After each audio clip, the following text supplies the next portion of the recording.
Now, when Daniel knew that the writing was signed, does that mean that he was at the meeting? Well, we don't know. He was a big president in the country. That doesn't mean that he would have agreed to this thing. He would have hated it. But he might have had to have been there because it was an assembly. I don't know. That part I don't know.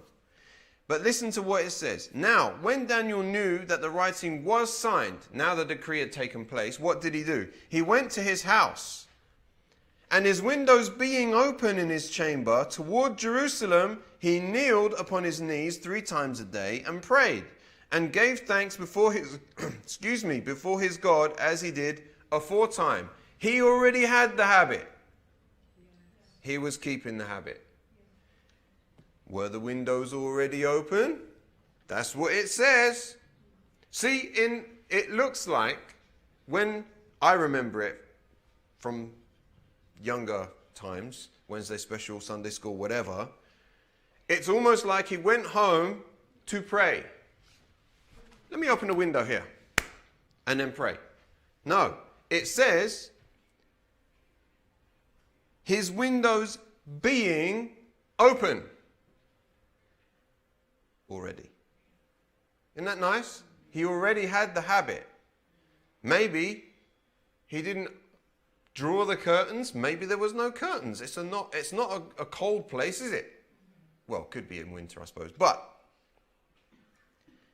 his habit was already established. Then you have an additional detail to notice. His windows being open in his chamber toward Jerusalem, he kneeled upon his knees 3 times a day and prayed and gave thanks before his God as he did aforetime. Do we see this as an act of defiance? I do not. That's why we have to be careful how we think. Because is it just defiance? I don't think so. It's his habit.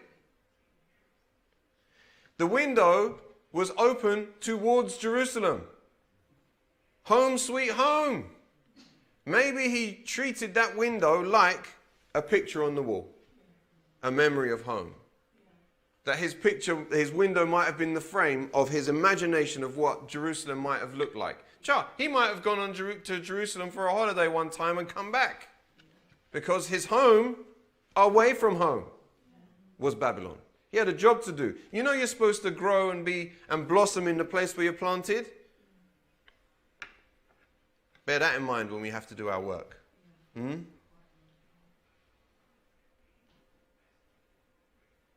Doesn't it show a certain longing or belonging to his real home away from Babylon? This is not praying towards the temple necessarily, but it might be just remembering his home. You know? We don't hear anything much at all about Daniel's parents. If Daniel's an old man now, his parents, where are they? You don't know. He might have had a certain amount of influence and brought his parents to him. We don't know. So I feel that it might be like a picture on a wall, and maybe that window was always open toward Jerusalem. I do believe that that is an important thing that we need to sort of counteract from our my previous understanding from Sunday school lessons. This wasn't a case of, you want me to pray to the king? Right. I will pray to God. I don't think it's that. That would be the wrong attitude. God can't bless a wrong attitude. You know that. Here we go. Verse 11. Then these men assembled and found Daniel praying and making supplication before his God. They knew where to look. They assembled.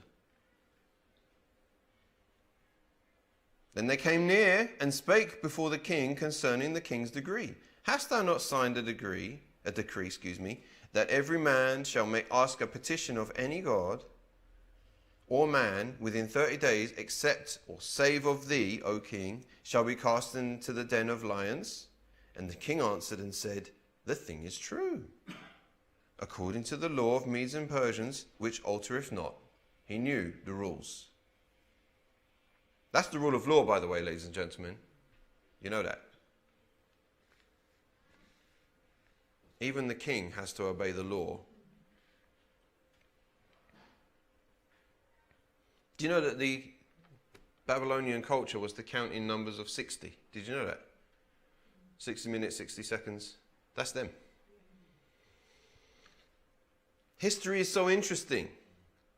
Especially when you can, well, I find it most interesting when you get involved with stuff that relates, confirms, and proves the Bible. Right? I also particularly like the engineering-y type stuff. What can I tell you? Anyway, verse 13 now. This is a long-term grudge. Okay?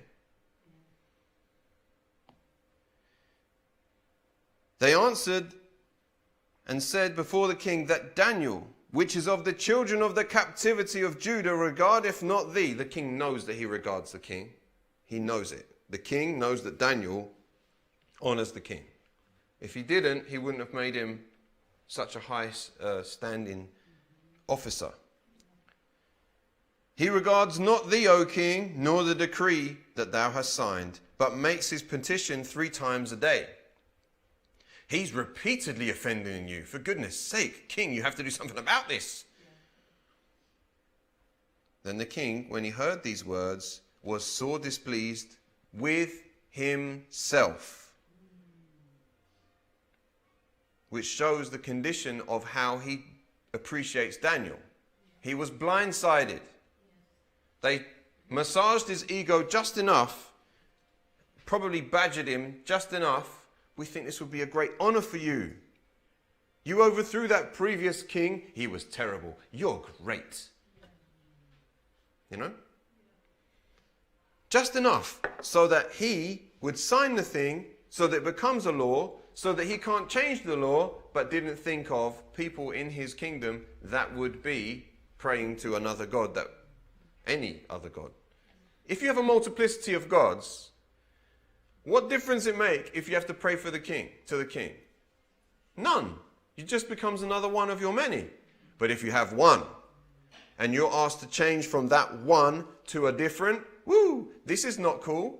This is a change of life. And Daniel would not. But was it an act of defiance? No, it was an act of repetition of his previous good habit. So we need to be clear on that. Anyway, the king, when he heard these words, was sore displeased with himself, and he set his heart on Daniel to deliver him. That means that he went through as many things as he could find to change the law that he had just made. But unfortunately, that was not the way it could work. Here we go. And he labored till the going down of the sun to deliver him. How can I do this? How can I? Look, find me a scroll that will change this law. I'm sorry, king, there is none. Look again. And again, and again, and again, until it says, and he labored, the king is laboring, till the going down of the sun to deliver him.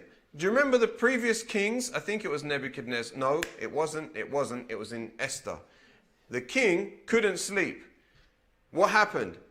He wanted something interesting to read, so he took out some scrolls and started reading. Read about Mordecai. Was this man honored? No, he wasn't. Let's do that thing. It happens. You can't sleep sometimes. What do? Take out your phone and start reading the news. Going on Facebook. Having bad dreams. Anyway, let's not do that. Go on Netflix, stay up till 3 in the morning instead of 2. Let's not do that. Sometimes our problems are our own doing, you know what I mean?